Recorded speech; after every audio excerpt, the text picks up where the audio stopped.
Look, just because I said that this is my favorite show of all time does not mean I like every single episode. Yeah, unfortunately, we gotta talk about a not good one today. But, good news is it's followed up by 3 phenomenal ones. So let's get this trash cleaned out so that we have space to talk about those next ones. Because those next ones are all great. Like, this is the only not good episode of this season. So, let's talk about it and why I think this episode sucks. What's up? What's happening? What's going on, everybody? Welcome back to Animation Station, your number one suggestion for the animation, including two brothers that constantly fight and bicker, as well as TV and movies. I'm your host, Jackson Small. Welcome back to our spherical marathon of Drake and Josh-uary. Welcome to what I consider one of the weakest episodes of the entire show, and one that I actively skip over when I rewatch the season. Season 1, Episode 3, Believe Me, Brother. Now, the score I give this episode is not going to make it look bad.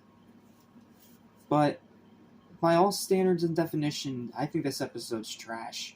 I think it's not good, I think it's boring, and I think it has a lot of problems. I wish I could say more than that, but I really can't. This is an episode that I've never liked. I didn't like it as a kid, I didn't like it as a teenager, and I sure as hell don't like it as an adult. This is one of the only episodes of this show that I don't like. Just like a handful of them. 6 out of 56 or something like that? So, why don't I like this episode? Well, let's get into it. So, the episode is about Drake having a new girlfriend named Susan. Insert obvious has-been hotel joke here. Then, this girlfriend of his starts hitting on Josh behind Drake's back. So, in other words, she's a two-faced gold digger, as I'm going to put it. I'm not going to say anything more than that or say any other words than that because I don't want to get flagged. So, she is trying to stay with Drake, but also trying to get in with Josh. And Josh, being the naive, innocent guy that he is, doesn't take to this very well.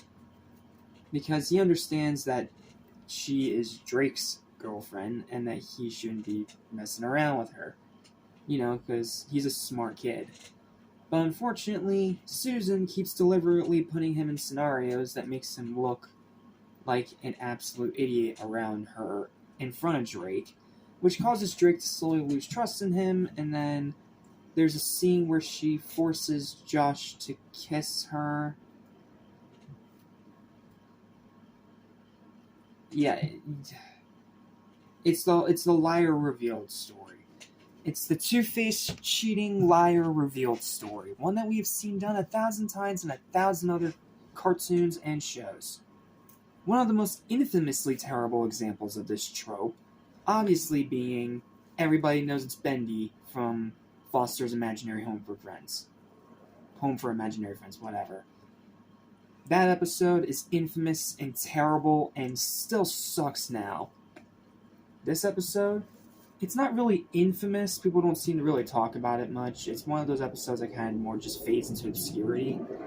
But even as a kid, it just irked me. Like, yeah, I get that this is a usual trope in shows like this, but it's one of the most frustrating, aggravating examples of it, and it just leaves me feeling bad for Josh more than anything. Like, this episode just frustrates me every time I watch it. Now, that doesn't mean it's a bad episode. I do like the way that it actually is revealed in the end that she is a two-faced liar, and seeing how Drake and Josh get revenge on her in the same way that Megan started the episode by pranking them is pretty funny. Not to mention, Megan's little prank inadvertently helping them is actually a clever twist. Because there are a bunch of scenes where we see her recording them doing stuff, like you have Drake air guitaring in front of the mirror, and Josh singing in the bathtub with his dinosaurs. Oh, goodness. But she does manage to capture that moment where she forced herself onto Josh. Thankfully. And that gets Drake to understand immediately that his brother was right. And they decide not to tell their parents as a way of telling her thank you, since it helped them. And then the episode ends with them apparently getting Megan to rig that same locker paint trap that she did in the beginning of the episode to get the two-faced gold digger. It is satisfying, but it feels like it rushes its ending because so much time is spent on her being such a two-faced, lying, deceitful little crazy woman. And then when you get to the payoff, it's like the final 3 minutes of the episode that does not leave nearly enough time for a satisfying payoff. But this episode's saved by a few things. First of all, it's still really funny when it wants to be. I already talked about singing in the bathtub and Drake air guitaring in front of the mirror, but you also have great jokes like Josh's over-the-top reactions to Susan's advances. And then you have an Animal Planet joke, which I'm surprised even got into this show. Or an SEX joke. I'm not going to say the actual word because, again, I don't want to get flagged. But point is, this episode is still very funny, but its story is so bad and so frustrating that I just can't say that it's worth watching again. Like, look up all the funny moments on YouTube and leave it at that. Don't waste your time with this not good episode. So, here are my final thoughts. I hope you enjoyed. One of only a small handful of episodes from this show that I just don't like. It has some really good parts like Drake's Girls Next Door song, which is a good song. And funny moments like singing in the bathtub. But it's not enough to save what is by every definition a really bad story. In fact, I'd go so far as to say the story of this episode is outright terrible. Sure, we've seen this whole liar revealed trope before in other shows, but this is one of the examples of why that trope, more often than not, doesn't work and leads to either some of the most infamous or outright bad episodes of that said show. Drake's two-faced girlfriend is aggravating. The writing is a huge downgrade because it just follows the same repetitive thing over and over.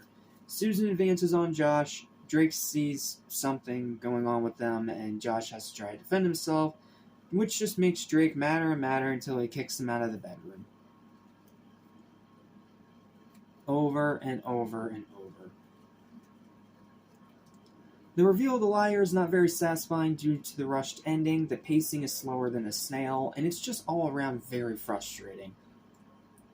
If you can skip this one, skip it. Like, overall, skip this one. It's easily the weakest of the first season. Look up the highlights on YouTube and leave it at that. It's saved from being worse by great comedy. Otherwise, this episode probably would have been much lower. Like a 2 or even a 1 because it's so how frustrating it gets at times. But because it has great comedy, it's able to somewhat save itself. And that's why my final verdict for Believe Me Brother, Season 1, Episode 3 of Drake and Josh is a disappointing, but well-deserved 4 out of 10. It may not have a trash score, but I consider this episode trash. It's frustrating, it's aggravating, it's slow, it's tedious, and if it weren't for the good comedy, it would have been unwatchable.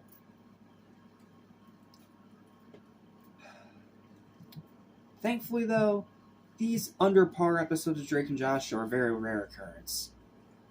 And I'll tell you all about how it is such a rare occurrence when we get to the next episode, which is arguably one of the best of the season alongside Dune Buggy. I'll tell you all about next time when we get to Season 1, Episode 4 of Drake and Josh, titled 2 Idiots and a Baby.